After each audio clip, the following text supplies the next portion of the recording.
নমস্কার। আজকের নতুন একটা ভিডিওতে, যদিও এই ভিডিওটা নতুন বলা চলে না, সেই বিয়ের পরের দিন যেদিনকে বিদায় ছিল সেই দিনকার ভিডিও। দুপুর 1টা মতো বাজে, এই সময় থেকেই ভিডিওটা শুরু করছি। আসলে কালকে বিয়ের অনুষ্ঠান ছিল, রাতে ফিরে ঘুমাতেও বেশ লেট হয়েছে। সকালে উঠে আমরা রান্নাবান্না মোটামুটি শুরুই করে দিয়েছি। তারপরে ফোন আসলো যে দুপুরেও খাওয়া দাওয়ার নিমন্ত্রণ আছে। আমরা তো আজকে ভেবেছিলাম বাড়িতেই রান্নাবান্না করে হালকা কিছু খেয়ে নেব, কিন্তু সেটা তো সম্ভব হলো না, কারণ ওনারা এতবার করে বলেছেন। তো দুপুরে বাচ্চাদের নিয়ে আমি, দিদিভাই সবাই চলে আসলাম। মুখগুলো পুরো শুকিয়ে একটুখানি হয়ে গেছে। আসলে ওয়েদারটাই তো এরকম, ফাল্গুন মাস পড়ে গেছে, এখন একটু রুক্ষ সূক্ষ্ম ওয়েদার। অনুষ্ঠান হলে সমস্ত খাওয়া দাওয়া হলো, তারপরে আসলাম বিয়ে বাড়িতে। সন্ধ্যাবেলায় বিদায় হবে, তো বাচ্চাদের নিয়ে ও বাড়ি চলে গেছে, আমি আর দিদিভাই আসলাম। কারণ এই 1 ঘন্টার মতো বসে থাকবো, তারপরে আবার এই বিদায়ের অনুষ্ঠানটা দেখে তারপরে ফিরবো বাড়িতে। বাড়ি ফেরার পর আত্মীয় স্বজন সকলের সাথেই আমরা একটু গল্প করছিলাম। এই বিয়েবাড়িটা আমার কাছে ভীষণ ভালো একটা অভিজ্ঞতা। কেন জানেন? এই বাড়ির কোনো আত্মীয় স্বজনই আমার আগে থেকে পরিচিত নয়। এই 2-1 দিনের আলাপ, কিন্তু প্রত্যেকে এতটাই ভালো, অল্প দিনের মধ্যেই আমাদের সম্পর্কটা খুব ভালো হয়ে উঠেছিল।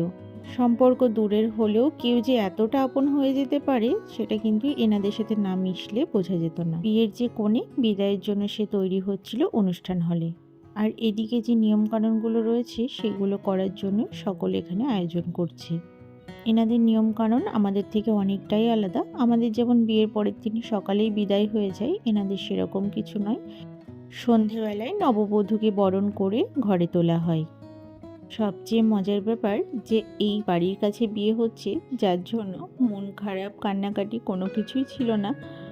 তাছাড়া যেহেতু পড়াশোনার সূত্রে বাইরে থেকেছে, সেখানে মাকে দাদাকে ছেড়ে থাকার একটু অভ্যেসও রয়েছে।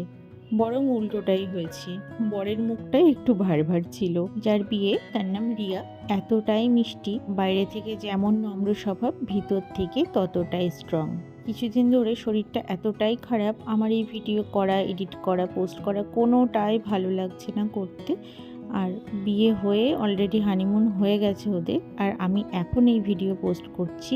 যাই হোক, নিজের বিয়ের পর শ্বশুরবাড়িতে এসে এই প্রথম একটা বিয়েতে এতটা আনন্দ করলাম, আর কোনো এক্সপেকটেশনও ছিল না।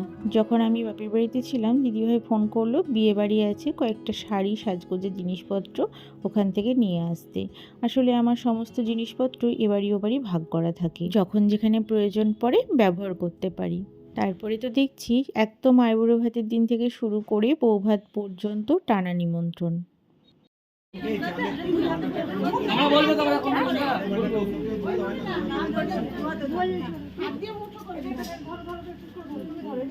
চালের বাটাটা অন্য কেউ ধরো না না একজন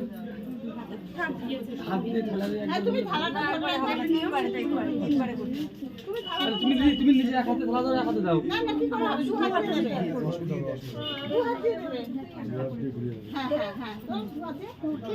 আমাদের দিয়ে বলে দাও, এদিকে বলে দাও। এক মুঠো করে হাতে নে না, মুঠো নে।